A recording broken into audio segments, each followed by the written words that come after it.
ಇವತ್ತು ಈಸಿಯಾಗಿ ಮನೆಯಲ್ಲೇ ಸಿಗೋ ಇಂಗ್ರೀಡಿಯೆಂಟ್ಸಿಂದ ಸಿಂಪಲ್ಲಾಗಿ ಒಂದು ಚಾಟ್ ರೆಸಿಪಿ ಮಾಡ್ಕೊಳ್ಳೋಣ. ಇದನ್ನು ಮಾಡ್ಕೊಳ್ಳೋದಕ್ಕೆ 1 ಬಟ್ಲಷ್ಟು ಕಡಲೆ ಹಿಟ್ಟನ್ನು ತೊಗೊಂಡಿದ್ದೀನಿ. ಒಂದು ಕಾಲು ಬಟ್ಲಷ್ಟು ಅಕ್ಕಿ ಹಿಟ್ಟನ್ನು ತೊಗೊಂಡಿದ್ದೀನಿ. ಅಕ್ಕಿ ಹಿಟ್ಟಿಲ್ಲ ಅಂದರೆ ನೀವು 1-2 ಸ್ಪೂನ್ ಚಿರೋಟಿ ರವೆ ಬೇಕಿದ್ರೂ ತೊಗೊಳ್ಬೋದು. 1 ಸ್ಪೂನ್ ಅಚ್ಕಾರದ ಪುಡಿ, ಸ್ವಲ್ಪ ಅರಶಿನ ಪುಡಿ, ಉಪ್ಪು, ಒಂದು 1/4 ಸ್ಪೂನ್ ಚಾಟ್ ಮಸಾಲ ಹಾಕ್ಕೊಂಡು ಸ್ವಲ್ಪನೇ ನೀರು ಹಾಕ್ಕೊಂಡು ಚೆನ್ನಾಗಿ ಮಿಕ್ಸ್ ಮಾಡ್ಕೊಳ್ಬೇಕು.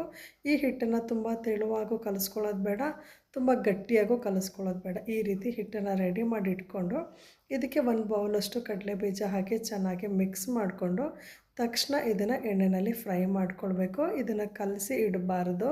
ನೋಡಿ, ಈ ರೀತಿ ನೀಟಾಗಿ ಹಿಟ್ಟು ಮತ್ತು ಕಡಲೆ ಬೀಜ ಎಲ್ಲ ನೀಟಾಗಿ ಮಿಕ್ಸ್ ಆಗೋವರೆಗೂ ಈ ರೀತಿ ಚೆನ್ನಾಗಿ ಕಲಿಸ್ಕೊಂಡು, ಈ ಟೈಮಲ್ಲಿ ಹಿಟ್ಟೇನಾದರೂ ಸ್ವಲ್ಪ ಗಟ್ಟಿ ಆಗಾದರೆ 1-2 ಸ್ಪೂನ್ ನೀರು ಹಾಕ್ಕೊಳ್ಳಿ. ತೆಳುವಾಗಾದರೆ 1-2 ಸ್ಪೂನಷ್ಟು ಕಡಲೆ ಹಿಟ್ಟನ್ನು ಹಾಕ್ಕೊಂಡು ನೀಟಾಗಿ ಮಿಕ್ಸ್ ಮಾಡಿಕೊಂಡು ಹಿಟ್ಟನ್ನು ಕಲಿಸ್ಕೊಂಡು ಎಣ್ಣೆ ಚೆನ್ನಾಗಿ ಬಿಸಿ ಆದಮೇಲೆ ಈ ಹಿಟ್ಟನ್ನು ಎಣ್ಣೆಯಲ್ಲಿ ಹಾಕಿ ಒಂದು ಮೀಡಿಯಮ್ ಫ್ಲೇಮಲ್ಲಿ ಉರಿನ ಇಟ್ಕೊಂಡು ಚೆನ್ನಾಗಿ ಬೇಯಿಸ್ಕೊಂಡ್ರೆ ಈ ರೀತಿ ಫ್ರೈ ಮಾಡ್ಕೊಳ್ಬೋದು. ಇದನ್ನು ತೆಗೆದ್ಮೇಲೆ ತಣ್ಣಗಾದಮೇಲೆ ಕೈಯಲ್ಲಿ ಬಿಡಿಸ್ಕೊಂಡ್ರೆ ಕಡಲೆ ಬೀಜ ಎಲ್ಲ ಉದುರಾಗಿ ಸಪ್ರೇಟಾಗಿ ಬರುತ್ತೆ. ಇದನ್ನು ಹೀಗೆ ಬೇಕಿದ್ರೂ ತಿನ್ಬೋದು. ಇದ್ರ ಜೊತೆಗೆ ಈರುಳ್ಳಿ, ಟೊಮೊಟೊ, ಕ್ಯಾರೆಟನ್ನು ಮಿಕ್ಸ್ ಮಾಡಿಕೊಂಡು ಒಂದು ಚಾಟ್ ರೆಸಿಪಿ ಥರನೂ ಮಾಡ್ಕೊಂಡು ತಿನ್ಬೋದು. ವಿಡಿಯೋ ಇಷ್ಟ ಆದರೆ ಲೈಕ್ ಮಾಡಿ, ಶೇರ್ ಮಾಡಿ. Thank you.